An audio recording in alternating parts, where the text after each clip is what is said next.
नमस्कार, मैं नंदन सिंह बिष्ट।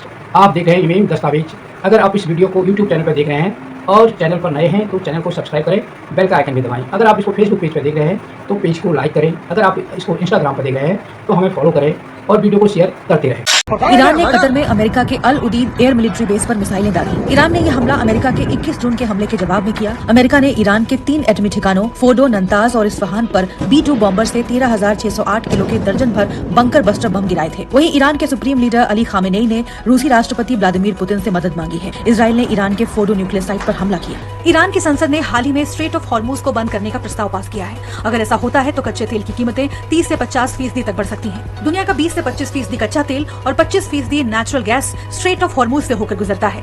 इस बीच क्रूड ऑयल के दाम बढ़कर $80 प्रति बैरल हो गए हैं। अगर कीमतों में इजाफा जारी रहता है तो पेट्रोल 120 रुपए या उससे पार पहुंच सकता है। भारतीयों को इजराइल से सुरक्षित भारत लाया जा रहा है। सिचुएशन और खराब हो जाएगी तो पूरा मिडिल ईस्ट में हो सकता है कन्फ्लिक्ट शुरू हो जाए। बेहतर है कि निकल जाए। ईरान पर अमेरिका के अटैक के बाद से अब तक 604 लोगों को ऑपरेशन सिंधु के तहत इजराइल से रवाना किया जा चुका है। भारत वापस लौट रहे लोगों से हम मिलने पहुंचे। भारतीय छात्रों का और इजराइल में रहने वाले बाकी भारतीयों का इजराइल से जो इवैक्यूएशन है वो किया जा रहा है। ये जो पीछे है आपको दिख रहा है, ये इजराइल से जाने वाला दूसरा बैच है। लगातार बीच बीच में रुक रुक कर सायरन बज रहे हैं। ऐसी स्थिति में यहाँ से इवैक्यूएशन तेजी से करना एक चुनौती है। वो इसलिए भी क्योंकि कल जब पहला बैच इवैक्यूएशन के लिए सुबह निकला था तो सुबह ही ईरान की तरफ से तकरीबन 27 बैलिस्टिक मिसाइल्स जो है वो फायर की गई थी और अब दूसरा बैच ये जा रहा है। आइए कुछ छात्रों से बात करते हैं और समझते हैं कि वो क्या महसूस कर रहे हैं।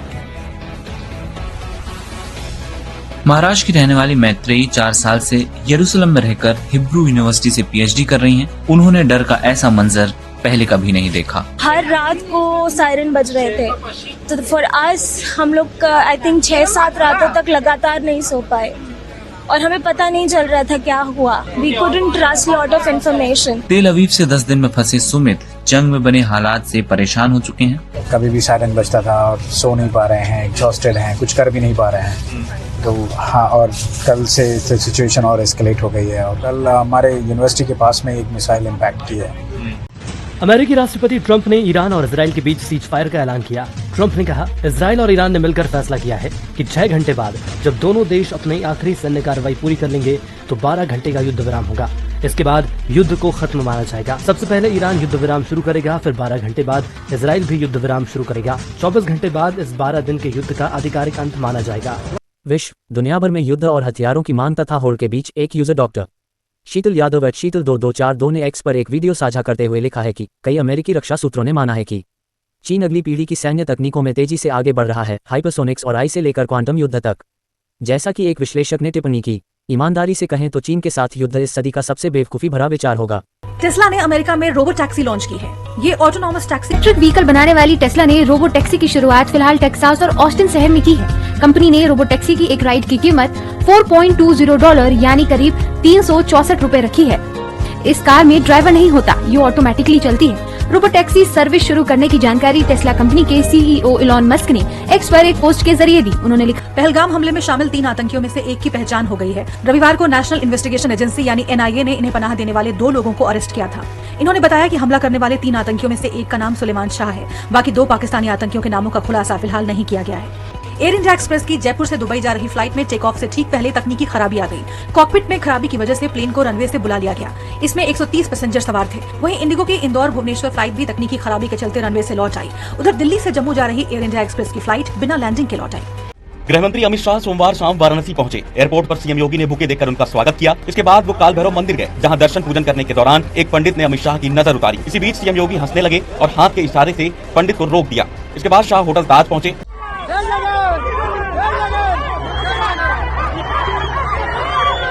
ये तस्वीरें आंध्र प्रदेश के पूर्व मुख्यमंत्री जगन मोहन रेड्डी के काफिले की हैं, जिसमें शामिल एक कार ने 53 साल के व्यक्ति को कुचल दिया। अस्पताल में इलाज के दौरान उसकी मौत हो गई।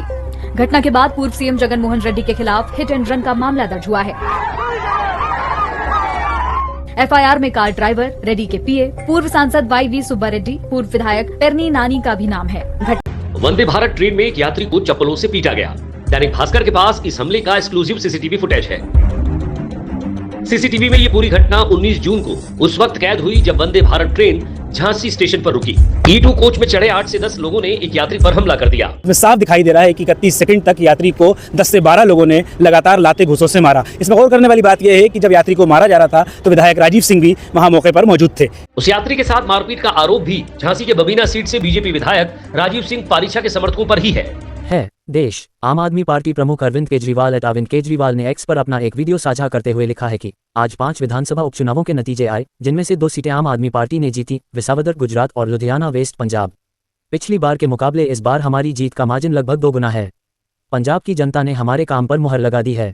उत्तराखंड एक यूजर भूपी पनवार भूपी ने एक्स पर वीडियो साझा करते हुए लिखा है कि यमुनोत्री धाम में पैदल मार्ग पर 9 कैंची के पास पहाड़ी से भूस्खलन के कारण बड़ा हादसा हो गया, जिसमें 4 से 5 लोगों के हताहत होने की सूचना आ रही है। फिलहाल रेस्क्यू टीम मौके पर पहुंच चुकी। उत्तराखंड त्रिस्तरीय पंचायती चुनाव प्रक्रिया पर नैनीताल उच्च न्यायालय की रोक के बाद उत्तराखंड क्रांति दल ने एक्स पर दल के वरिष्ठ नेता एवं पृथक उत्तराखंड राज्य आंदोलन के अग्रणीय ध्वजवाहक श्री काशी सिंगेरी का एक वीडियो साझा करते हुए लिखा है कि जब मामला कोर्ट में था तो अधिसूचना जारी कर देना माननीय न्यायालय का अपमान है और सरकार पर कार्रवाई होनी चाहिए। स्टे लगना सरकार की मंशा थी, सरकार अपनी मंशा में सफल रही। उपरांत वरिष्ठ नेता आदरणीय काशी सिंगेरी जी।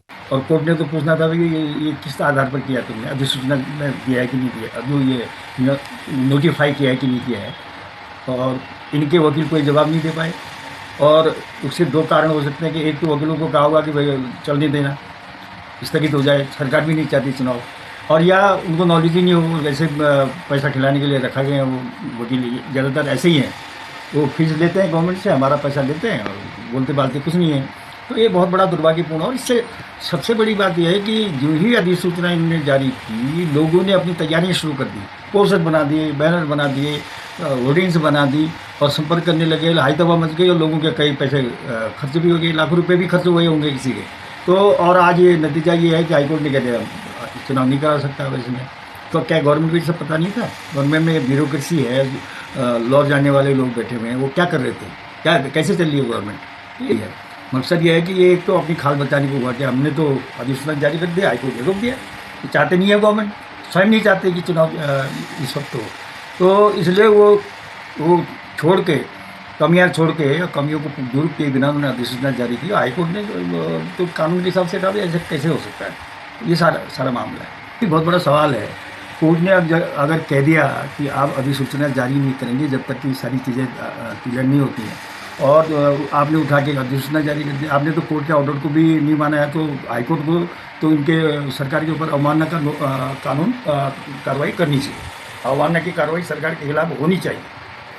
उत्तराखंड प्रदेश कांग्रेस ने एक्स पर कुछ फोटो साझा करते हुए लिखा है कि आज उत्तराखंड प्रदेश कांग्रेस के प्रतिनिधिमंडल ने प्रदेश अध्यक्ष श्री करण महाराज जी के नेतृत्व में राज्य निर्वाचन आयोग को ज्ञापन सौंपते हुए त्रिस्तरीय पंचायत चुनावों में भाजपा सरकार द्वारा की जा रही धांधलियों, आरक्षण में गड़बड़ी, मतदाता सूचियों की अव्यवस्था और निष्पक्ष चुनाव प्रक्रिया में आ रही बाधाओं की ओर ध्यान आकृष्ट कराया। भाजपा सरकार ने आरक्षण रोस्टर को शून्य कर नए सिरे से ऐसा आरक्षण लागू किया है जो सत्ता पक्ष को लाभ पहुंचाने वाला है। आपत्तियों का निस्तारण किए बिना अंतिम आरक्षण सूची जारी की गई। अभी तक कई जनपदों में मतदाता सूचियां ही उपलब्ध नहीं कराई गई हैं। हालिया निकाय चुनावों में सत्तारूढ़ दल के दबाव में विपक्षी प्रत्याशियों के नामांकन रद्द करवाए गए, इसे दोहराने नहीं दिया जाएगा। कांग्रेस ने चुनावों की निष्पक्षता सुनिश्चित करने के लिए पीठासीन अधिकारियों को स्पष्ट निर्देश देने की मांग की है। हमारी मांग है कि हर मतदाता को मतदान का अधिकार मिले, आरक्षण की प्रक्रिया पारदर्शी हो, संवेदनशील बूथों पर सुरक्षा व्यवस्था हो, जिला पंचायत अध्यक्ष व क्षेत्र पंचायत प्रमुखों के आरक्षण की घोषणा नामांकन से पहले हो। कांग्रेस लोकतंत्र की गरिमा की रक्षा के लिए हर मोर्चे पर संघर्ष करती रहेगी। अगर आपको हमारी वीडियो पसंद आई हो तो इसे लाइक करें और ज्यादा से ज्यादा शेयर करें ताकि बाकी लोगों तक भी ये जानकारी पहुंच सके। हमारे चैनल को सब्सक्राइब करना बिल्कुल ना भूलें और हमारी वीडियोस को सबसे पहले देखने के लिए बेल आइकन को भी जरूर प्रेस करें।